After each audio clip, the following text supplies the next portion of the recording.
time to talk about what happens when plans fail. What do you do? Because I know earlier I said you could just do trial and error, but when it errors, what do you do? How do you think about it? What do you do to go back through and reimagine the heist of the century? Well, step one, as per usual, is to figure out what it is that you want and what you're willing to do to get it. If you need to break into a bank vault, that's very different than if you're trying to steal from a widow. Your morals are in very different places, am I right? So let's talk about that. Let's say you're trying to break into a bank. What's the first step? Well, if you said that the first step is figuring out how much money the bank has, you're wrong. The first step is to go into the bank. Now, you're going to want to be very careful when you go into the bank because, shall we say, they tend to pay attention to people like you and I. They're looking for you. They're looking for me. They're looking for the creepy people who are standing in the corners watching the security guards. So you have to blend in. Do what normal people do in banks and pay attention to all of the details in your spare time. So, you need to go scope it out. You need to know how many security guards there are. You need to know where the cameras are. You need to know what the angles are. You need to know the floor plan. You need to know how easy it is to get into the vault. Where is the vault?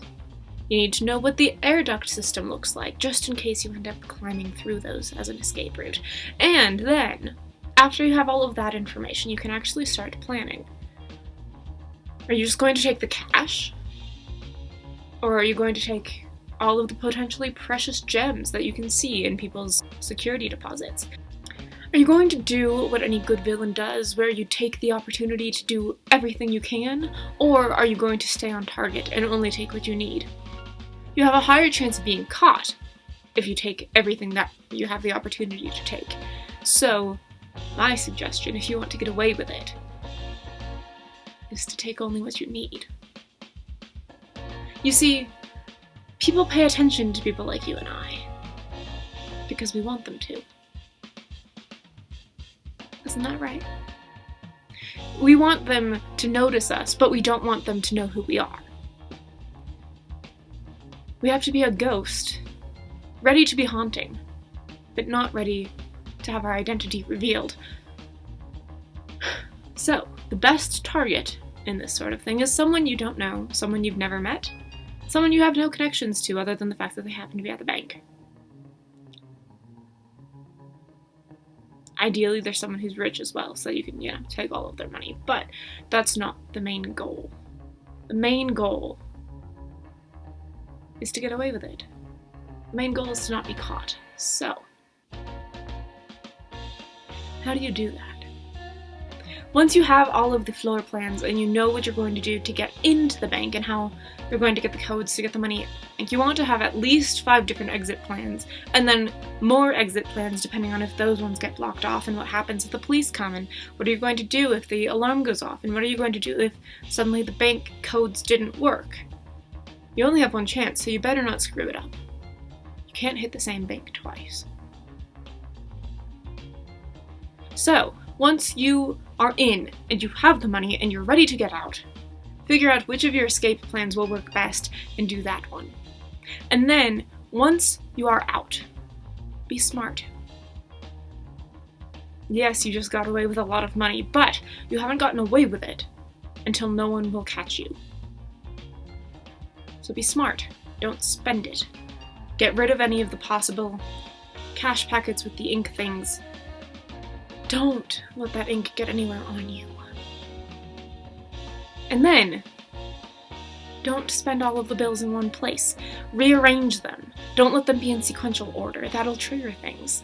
It's a matter of being smart. Don't get caught up in the moment. Because as soon as you get caught up in the moment, you'll make a mistake. And if you make a mistake, you'll get caught. So I guess these videos this month have been more along the lines of how to be a good villain. And I guess that's what I'm learning in my grad school. But mostly I'm just telling you to be smart. If you're going to go the villainous route, which isn't for everybody, some people are more cut out to be the hero, but if you're going to be a villain, and you're going to be a good villain, you've got to actually do your research. Once you're away with the money, once you've spent the money, you still will likely have these nagging feelings of guilt. Those things that tell you in the back of your head that what you did was wrong.